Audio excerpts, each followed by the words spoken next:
Good morning student. Standard है 6, subject है हिंदी।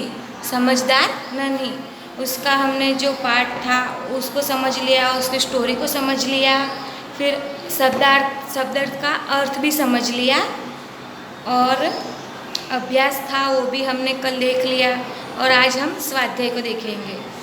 ठीक है, तो स्वाध्याय पहले है प्रश्नों के उत्तर।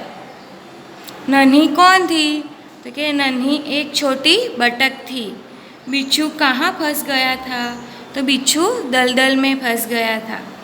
बिच्छू को क्या पछतावा हुआ? तो नन्ही ने बिच्छू को बचाया।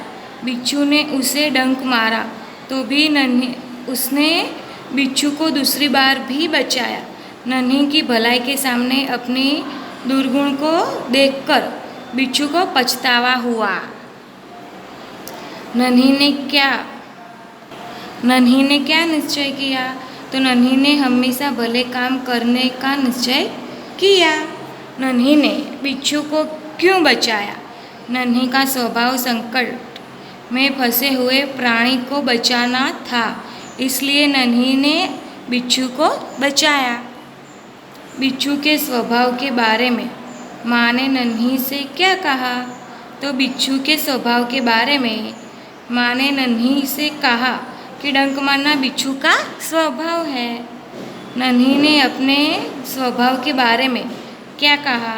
तो नन्ही ने अपने स्वभाव के बारे में कहा, भलाई करना मेरा स्वभाव है। ठीक है, घटनाओं को उनके सही क्रम में लिखिए। तो उसमें पहला है, नन्ही ने बिच्छू की आवाज़ सुनकर दौड़ती आ गई। फिर है, नन्ही ने बिच्छू को दलदल में फंसा हुआ देखा। नन्ही ने बिच्छू को दलदल से निकालकर सूखी स्थान पर रख दिया। बिच्छू ने नन्ही को डंक मारा। और लास्ट है, नन्ही ने अपनी माँ के पास चली गई।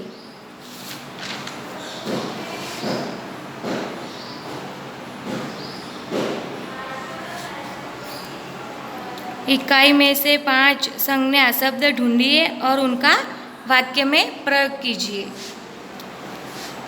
तो उसमें पहला है, उदाहरण दिया हुआ है बिच्छू। तो बिच्छू दलदल में फंस गया था। और उसमें पहला है बतख। बतख पानी में तैरने लगी। बतख पानी में तैरने लगी। फिर है दया। नन्ही को बिच्छू पर दया आ गई। दलदल। नन्ही ने बिच्छू को दलदल में से निकाला। दलदल है, उसका वाक्य कैसे बनेगा? तो उसमें है, नन्ही ने बिच्छू को दलदल से निकाला। और भलाई, तो भलाई में क्या आएगा? भलाई का वाक्य कैसे बनेगा?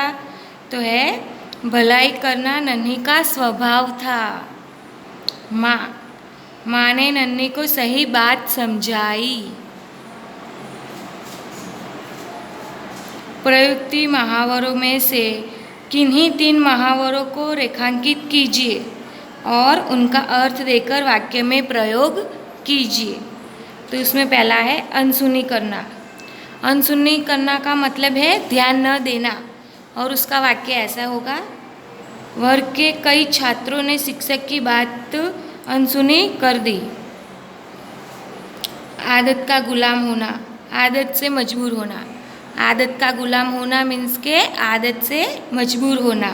और उसका वाक्य होगा, बिच्छू अपनी बुरी आदत का गुलाम था। वचन देना। वचन देना मीन्स के वादा करना।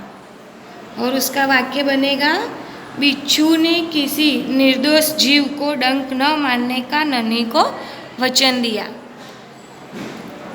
जीवन दान देना, नया जीवन देना। और उसका वाक्य होगा, नन्ही ने बिच्छू को जीवन दान दिया। नन्ही ने बिच्छू को जीवन दान दिया।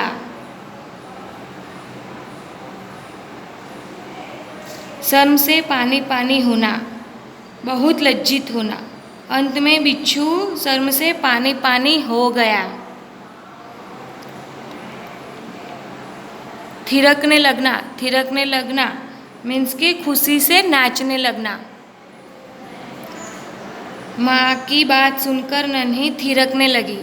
माँ की बात सुनकर नन्ही थिरकने लगी। राह दिखाना, रास्ता दिखाना। और उसका वाक्य होगा नन्ही ने बिच्छू को सही राह दिखाई। तो ये हमारे महावरों और उसके वाक्य हो गए। और अब हम देख रहे हैं शब्दों के समानार्थी शब्द खोजकर उनका वाक्य में प्रयोग करना। जो शब्द है उसका समानार्थी शब्द बताना है और उस शब्द के का वाक्य भी बनाना है।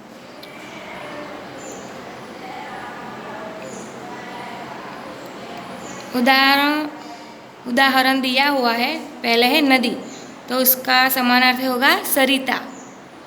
और नर्मदा गुजरात की सबसे बड़ी सरिता है। सरिता मीन्स के नदी। ठीक है।